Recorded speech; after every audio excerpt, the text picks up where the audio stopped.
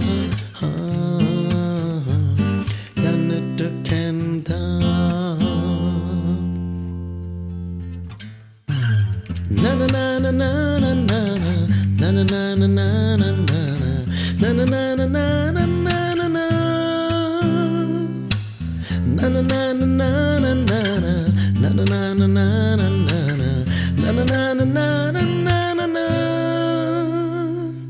පුන්සන්ද නැගුණේ මේ රැයේ ඔබමා අසලයි මට දැනේ ඔය නිතුහායා වෙන පැයේ අවදි නොවෙන්නේ පෙම් සිහිනේ අවදි නොවෙන්නේ පෙම් සිහිනේ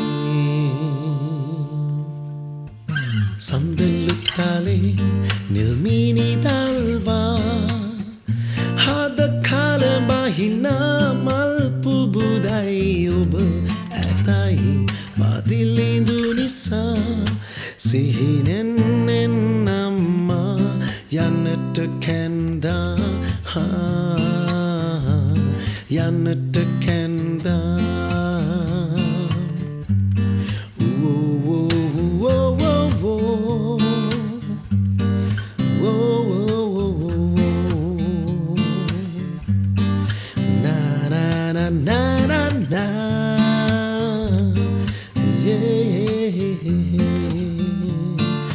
යන්නට කැන්දා සම්පත් ප්‍රනාන්දුපුල්ලේ අපේ හිතවතා ඔහු පද රචනා කරපු චතුරංගන සීල තව දක්ෂයෙක් ඔවුන් දෙදෙනා එකතු වෙලා හදපු බොහොම සුන්දර ගීතයක් රූප රචනයේ මතකයට එනවනම් මතක ඇති බූඩි කීර්තිසේන කරපු රූප රචනයක් සචිනී අයේන්ද්‍ර සචිනීටිය බොහොම සුන්දරයි ඒ මතකයේ තවමත් අවදි වෙනවා ඒ ගීතය අහනකොට හරි දැන් නලින් අයියා ඔයාගේ ලයිෆ් එකේ චිල් එකේ ඉන්නවා කියනවනම් මොකක්ද ඔබේ චිල් එක නිකන් ඔයාගේ චිල් එක ලයිෆ් එකේ මම හරි කැමති මේ මොන්රංග අපිට අමාරුම දේක වෙන්න පුළුවන් මම ගොඩක් කරනම දේක තමයි ඒකන්නේ ප්‍රශ්න කියන දේවල් මෙතනින් එලියට දාලා තියෙන එක එතකොට චිල් එක නෝනේ කරන් චිල් එකක් තව කොහෙද අපි සතුට හොයාගන්න ගොඩක් මිනිස්සු මහන්සි වෙනවා සතුට ළඟ තියනවා කියලා අඳුරගෙන නැහැ ගොඩක් අය ඒක ඉතින් අපි හැමදේම ගන්න විදිහ හැටියට තමයි ජීවිතේ මොන ප්‍රශ්නයද එන්නේ ඒක අතේ දුරින් තියලා විසඳගත්තොත් චිල් එකේ ඉන්න පුළුවන් හැමතිස්සෙම චිල් එක තියෙන්නේ අන්න එතන තමයි එච්චරයි හරි නලිනයි දැන් මෙහෙම හමු ආදරය ජීවිතය ආර්ථිකය මේ ඔක්කොම සමබර කරගන්න එක ජනප්‍රියතාවය රඳවා ගන්නවා කියන එක ඇත්තටම හරි සමීකරණයක් වෙලාවකට මේවා වෙලාවට විවිධ තැන්වලට ගමන් කරනවා සමහරවිට මේ ඔක්කොම සමබර වෙනකොට ආර්ථිකය මේ කාලේ වගේ ආර්ථිකය වැටෙනවා ජීවිතේ කොහොමද මේ වගේ අවස්ථාවලට මුහුණ දෙන්නේ ඔයා දැන් මේ වගේ කාලෙක මගෙන් අහන එක හරි දැන් මමත් ජීවිතේ ලොකු කාලයක් ගියපු මිනිස්සෙක් දැන් අවුරුදු 51ක් දැන් 51ක් ඔව් එතකොට මට දැන් අද කියන්න පුළුවන් ඔය ගැන යමක් ඒ කියන්නේ අර්ධ ශතකය වාර්තා කරලා දැන් බැට් එක උස්සලා පැවිලිලට පෙන්නලා තියෙන්නේ මේක හරි රසවත් ඔය වැඩේ දැන් ආදරය ආර්ථිකය මේ හැම දෙයක්ම මේකත් එක්ක මේ කොහොමද පවත්වාගෙන යන්නේ කියන දේ මම සාමාන්‍යයෙන් ඉගෙන ගත්ත දේ තමයි මනෝරංග මම ඩිග්‍රී ගහලා කැම්පස් ගිය කෙනෙක් නෙවෙයි. හැබැයි මට අද සිලබස් එකක් ලියන්න පුළුවන්. මේ ජීවිතේ මිනිස්සෙක් විදියට අපි කලාකාරයෙක් වෙන්න ඊට පස්සේ ජනප්‍රිය වෙන්න ඊට පස්සේ මිනිස්සෙක් විදියට දෙපයින් හිටගෙන මේ සමාජයේ මේ රිද්මයට අනුකූලව අපි ගමන් කරන්න ඕන තැන විලාසය හැම දෙයකම අපිට තියෙන පරිමාව අඳුරගත්තම කල හැකි පරාසය අඳුරගත්තම ඒක තුළ ජීවත් වෙන්න ඕනේ ක්‍රමය ඉගෙන ගත්තම ඔය කියන කාරණා ටික විසඳ ගන්න පුළුවන්. ආදරය කියන කෑල්ල ආපුවම හරිම අර්බුදකාරී මාතෘකාවක්. ඒවයිත් විවිධ කරුණන් ගහලා මමත් මෙතනට ඇවිල්ලා තියෙනවා. හැබැයි අර මිනිස්සෙක්ගේ ස්වරූපින් හිතනකොට අපි හිතන්න ඕන තැන එදා හරියට හිතපු නැති තැන්වල තැන් අවුල් වෙලා තියෙනවා. ආපසු හැරි බැලිමක් කරද්දී කනගාටු වෙන්න රිග්‍රෙට් කරන්න කිසි දෙයක් නැහැ. ඒ බලන්න යද්දි මොනවද ඒ තමයි පාඩම ජීවිතේ. ඒක තමයි අත්දැකීම. ඔයා කැම්පස් ගියාට ඒක හම්බෙන්නේ නැහැ. මේ සමාජ විශ්වවිද්‍යාලයෙන් ඉගෙන ගන්න දේවල් කොහෙන්වත් මම හම්බෙන්නේ එකයි කියන්නේ. ඒක අවබෝධ කරගන්න. ඒ තරවටුව ලැබෙනවනේ. අනිවාර්යයෙන් මොකද අපි අතීතයට සාප කරන්න නරකයි. ඒ අතීතයේ දෙන වැරදීම අඩුපාඩුව නොමග ගිය තැන තමයි අපි ඊළඟ ජීවිතේ යහපත් පැත්තට ගන්න තියෙන හොඳම පන්නරය. ඕක ආභරණයක් කරගත්තොතින් කෙනෙක්ගේ ජීවිතය ආයේ අවුල් වෙන්න පාරක් හැදෙන්න. ඉතින් ඒක මම නම් හරි තැනින් අරගත්ත එක. අපි කවුරුත් මේ සමාජයේ සර්ව සම්පූර්ණ උදවිය නැහැනේ මනුරන්. මේ සම්පූර්ණම මේ ශුද්ධ වූ කියලා එකක් නෑ. කවදක්වත් නැහැ. අනිත් දේ මම ආදරෙන් ඉල්ලා සිටිනවා විශේෂයෙන් අද සමාජයේ තියෙන ලොකු ප්‍රශ්නයක් වරදක් කරපුවාම ඒක වහන්න බුරු 100ක් විතර ගියාගෙන තවත් අවුලෙම වැටෙනවා. අවංක බව ඇති කරගත්තම තමාව මතු කරගන්න උත්සාහ කරනවා. ඔයා වරදක් කරෝතින් පුරුදු වෙන්න සමාව ගන්න. ඔයාට තේරෙයි එක ගත්තට පස්සේ හිතට එන සැනසීම. ඔයා ඕක නොකර හිත අපි හිතමු ඔයා වගේ බිරිඳට තඩි බොරුවක් කියනවා. වැඩි ඕනේ දැන් ෆෝන් එකට කවුරු හරි මැසේජ් එකක් කියවනවා. ඕක දැන් ඔයා ඩිලීට් කරනවා. වයිෆ් දන්නෙත් නැහැ. නමුත් ඔයාගේ ඇතුළ දන්නවනේ. ඔයාගේ හෘද සාක්ෂි දෙන වදේ කොහොමද? ඒ තරම් ඉවරයක් වෙන්න දෙන්නේ නැහැ. ඒ තරම් මිනිහෙක්ට දඬුවම් දෙන්න තවත් තරක් නැහැ. අපි සැනසීම කියලා හොයන්නේ වාට තියෙන යාන වාහනෙන්ද, වාගේ ජනප්‍රියත්වෙන්ද, මිල මුදලින්ද, මේ බිල්ඩින් වලින්ද? මම දැන් ඔය ඔක්කොම විඳගෙන ඉන්න මිනිස්සෙක්නේ. මට ජනප්‍රියත්වයේ වැඩකුත් නැහැ. මගේ යාන වාහන හෙට නැති වෙයි. හැබැයි සැනසීම කියන එක ගොඩක් ඈතන මගේ මේ ඇතුලේ තියෙන්න ඕනේ. මගේ හිත ඇතුළටයි සැනසීම අවශ්‍යයි. ඉතින් මේ යාන වාහන බිල්ඩින් මොනවත් අදාළ වෙන්නේ නැහැ මේ සැනසීම කියන දේ මෙතනට තියෙද්දි. මම අද ඒක භුක්ති විඳින්න ඉන්නවා. මොකද මගේ මේ ෆෝන් එකේ පාස්වර්ඩ් එක මගේ මුළු පවුලම දන්නවා.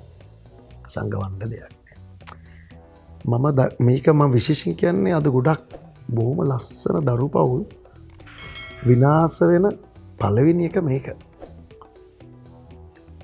පාස්වර්ඩ් එක පෙන්වන්නේ නැනේ වයිෆ්ට. ඇයි තනම හොරේ තියනවා. ම කියන්නේ විවෘත්ත වීම තුළ තමාට තියෙන නිදහස අත්විඳින්න පුරුදු වෙන්න. අපි බොරු කරන්න ඕනද ජීවත් වෙන්න? බොරු කරන්න මගේ ජීවිතේ මං කාරණා දෙකක් හැමතිස්සෙම ඉස්මතු කරගෙන තියෙනවා. හරි දේ කියන්න, හොඳ දේ කරන්න. නිකන් හිතලා බලන්න ඔය දෙක නිකන් සරලයි, අන්තිම සරලයි. හැබැයි හිතාගෙන යද්දී ඒකේ තියෙන බරපතල වගකීම ඔයා මේන්ටේන් කරනවා නම් ඔයාගේ සැනසීම ඔටෝ එන්නේ හිතට. ජීවිතේ කොතරම් සුන්දරද? අපිට කෙනෙකුගෙන් හැමදේම කරන කියන දේ අවබෝධයෙන් කරන්නට පුළුවන් නම් වැරදක් වුණා නම් සරල කතාව. වරදක් වුණා නම් ඒකට සමාව ගන්න පුළුවන් නම් කරන දේ හොඳට හිතලා බලලා කරනවා නම් අතීතය ගැන පසුතැවීමකින් තොරව නැවත ජීවිතය ඕනෑම කෙනෙකුට ජය ගන්න පුළුවන්. ඒක හැම කෙනෙක්ටම වළංගුයි. ඒ කියන්නේ සාමාන්‍ය මිනිහාගේ ඉඳලා මේ රටේ පාලකයන්ට පවා වළංගු. ඒකෙන්ද තමුන් කරපු අතීතයේ කරපු වරද්ද ගැන වරි වෙන්න එපා. හැබැයි පිළිගන්න. පිළිඅරගෙන හරි මිනිස්සෙක් මිනිස්සු ආදරෙන් ගන්නවා. ඔච්චරයි. මේ අත්දැකීම් බහුල ජීවිතය තුළ බොහෝ කඩයින් පසු කරපු අත්දැකීම් බහුල පරිණත මිනිස්සෙකුගේ හඬ. ඒක තමයි නලින් පෙරේරා තුලින් අද මම මේ දකින්නේ.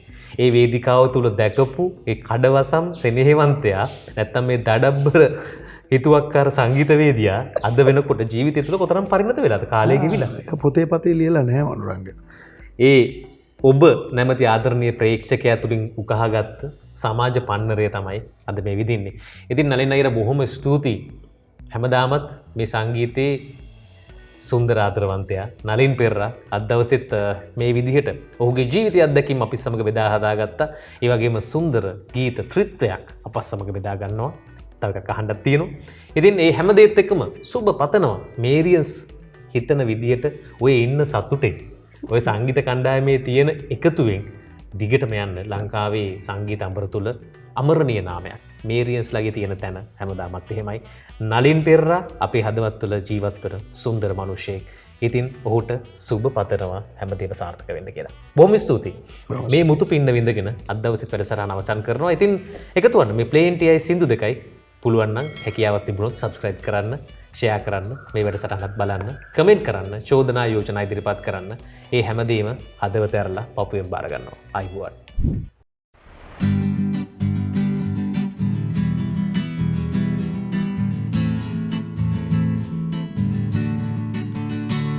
මුතු පින්න තාම හිතලයි වගේ රහදන්න දැස මග බලයි ඉබේ අරුමැක්කෙ මල්ලෙලන්න එන නගේ හද ගැස්ම ඔබට දැනෙන වද මගේ මුතු පින්න තාම හිතලයි වගේ රහදන්න දැස මග බලයි ඉබේ අරුමැක්කෙ මල්ලෙලන්න එන නගේ අද ගැස්ම ඔබට දැනෙන වද මගේ මල් රෙද්ද තදට තනිරකී ඉනේ මල් යාය හොඳට සැපවිඳී බඳේ ඒ මලක් වෙන්නවත් පිනක් කෝහේ ඔබ දකින එකත් සැපක්නේ අනේ මුතු පින්න තාම හිතලයි වාගේ රහදන්න දැස මග බලයි ඉබේ අරුමැක්කෙ මල් නෙලන්න එන නගේ හද ගැස්ම ඔබට දැනෙන වද මගේ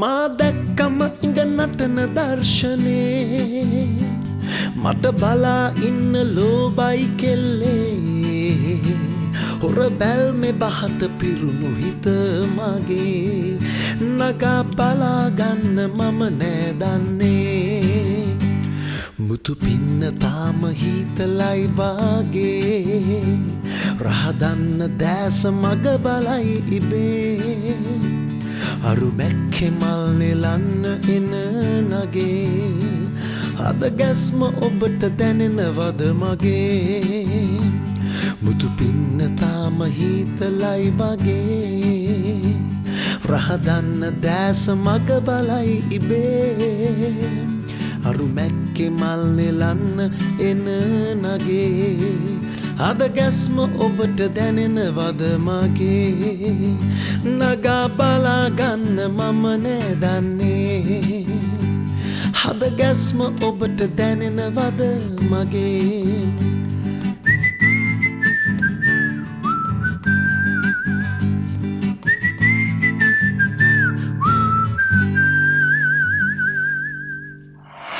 Valley Lemon Puff, chill with lemon.